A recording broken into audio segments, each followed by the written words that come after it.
तो पिछले वीडियो में हमने इसको देख लिया, इस बारे में हमने डेरिवेशन और बेंडिंग पढ़ लिया हमने, ठीक है। पूरा डेरिवेशन मैंने बताया था आपको, इसका फॉर्मूला भी बताया था मैंने आपको। फॉर्मूला आपने वैसे भी याद रखना है, ठीक है ना बात। फॉर्मूला मैंने क्या बताया था, m/i is equal to sigma upon Y is equal to E upon are.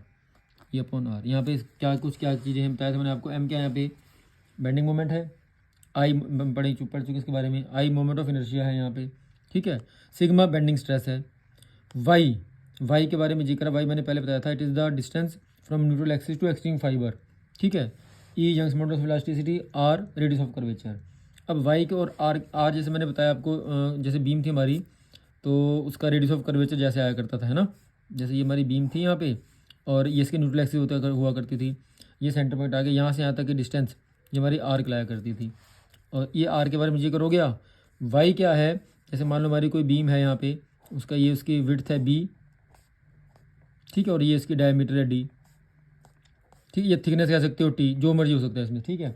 तो हमने न्यूट्रल एक्सिस यहाँ से ही आएगी, तो न्यूट्रल एक्सिस से एक्सट्रीम फाइबर ये रहा हमारा, यहाँ से यहाँ तक की डिस्टेंस ये हमारी कहलाती है वाई।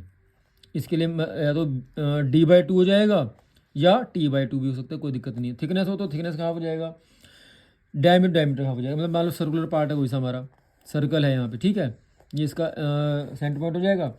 सर्कल के लिए जो वाई है वो आर के बराबर ही होगा, क्योंकि यहाँ से यहाँ तक डिस्टेंस वही आर ही तो है, रेडियस ही तो है। तो वाई इज इक्वल टू यहाँ पे हमारा आर हो जाएगा, अगर प्लेन सर्कल है तो, ठीक है। बाकी आगे बातें बताऊंगा मैं आपको। तो इस वीडियो में आगे चलते हैं हम। यहाँ पे जैसे मोमेंट ऑफ रेजिस्टेंस है वो बात बताऊंगा आपको पहले, क्योंकि इसका कॉन्सेप्ट इसमें आएगा। तो पहले सेक्शन मॉडल्स पढ़ लेते हैं हम।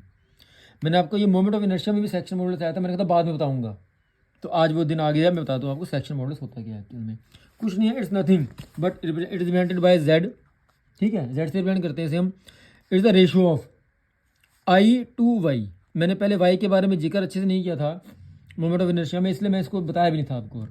यहाँ पे वाई के बारे में अच्छे से बता दिया मैंने आपको बातें सारी, आप दोबारा सुन लेना इसको अच्छे से। It is the ratio of moment of inertia to the distance from neutral axis to extreme fibre.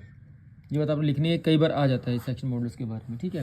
देखो जैसे यहाँ पे लिखा भी हुआ है, सेक्शन मॉडल्स में भी defined as the ratio of moment of inertia of a section about the neutral axis to the distance of the extreme fibre from the neutral axis. Z से रिप्रेजेंट करते हैं इसे हम आई अपॉन वाई। अब थोड़ी बातें सुन लो इस बारे में। जैसे मान लो यहाँ पे देखा है रेक्टेंगुलर सेक्शन के बारे में, जैसे मैंने यहाँ पे रेक्टेंगुलर सेक्शन बताया आपको, बना दिया था आपको, ठीक है। अब इसमें आई के लिए अगर मैं फॉर्मूला बनाना चाहूँ तो BD³/12 होता है, ठीक है। और BD³/12, अगर टी है तो टी हो जाएगा। और अगर वाई के बारे में जिक्र करूँ तो d/2 है। तो मुझे सेक्शन मॉडुलस निकालना है जेड यहाँ से, तो आई अपॉन वाई करना है। तो आई क्या है मेरा, BD³/12 अपॉन d/2, या नहीं। तो ये 2 यहाँ से ऊपर जाएगा, ये इधर आएगा, तो z क्या आ गया 2BD³/12 इंटू डी। ये 6 रह गया और ये स्क्वायर रह गया, तो z क्या बन गया BD²/6। BD²/6 देखो ये बना हुआ है, ठीक है। होलो का ट्राई करना। अगर सर्कुलर के लिए बात की जाए, सर्कल के लिए, सर्कल मैंने बताया था आपको भी।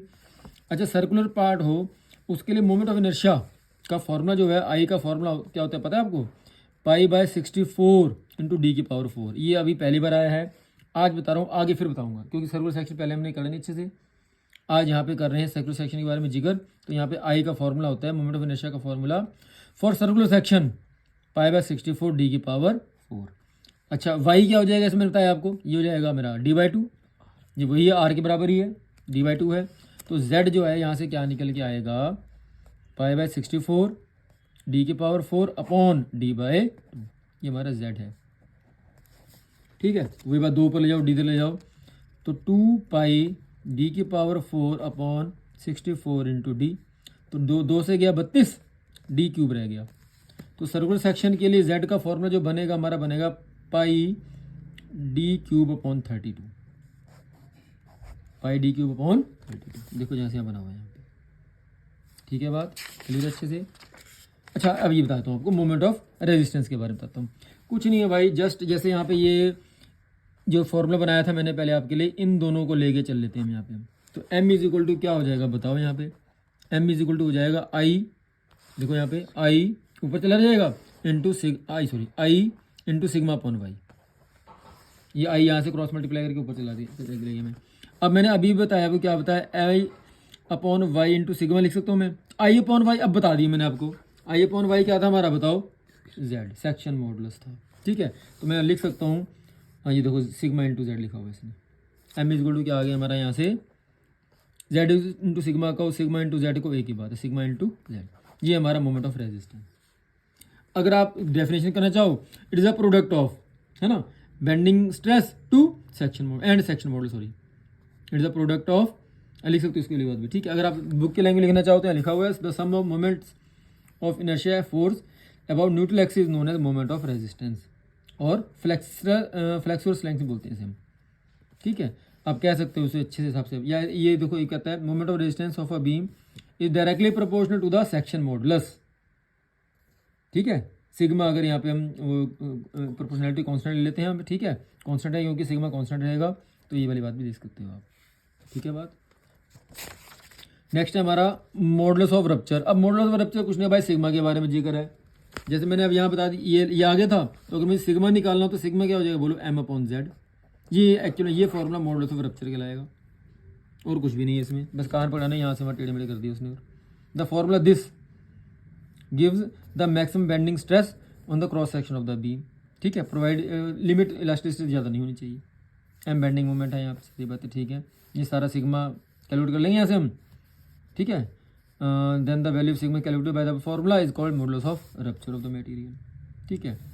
नेक्स्ट हमारा फ्लेक्सर फार्मूला, ये मैक्सिमम के लिए आ गया, बातें सारी वही हैं भाई, सिग्मा मैक्सिमम एम, अच्छा जेड नीचे है ना, देखो ध्यान से एक बार, सिग्मा मैक्सिमम जो है एम अपॉन जेड है ना ये, तो जेड क्या है हमारा बताओ, आई अपॉन वाई, तो यहाँ से नीचे तो आएगा M upon I, upon Y था वो वाई ऊपर जाएगा या नहीं, तो सिग्मा मैक्सिमम यहाँ से क्या आ गया हमारा, M into Y upon I, ठीक है बात, ये लिखा हुआ है यहाँ पे, ये रहा M into Y upon I. Maximum stress है, एम बेंडिंग मोमेंट है, Y distance from the neutral axis है, आई मोमेंट ऑफ इनर्शिया, ठीक है। तो इस पे बेस्ड न्यूमेरिकल फिर हम अगले नेक्स्ट वीडियो में पढ़ लेंगे।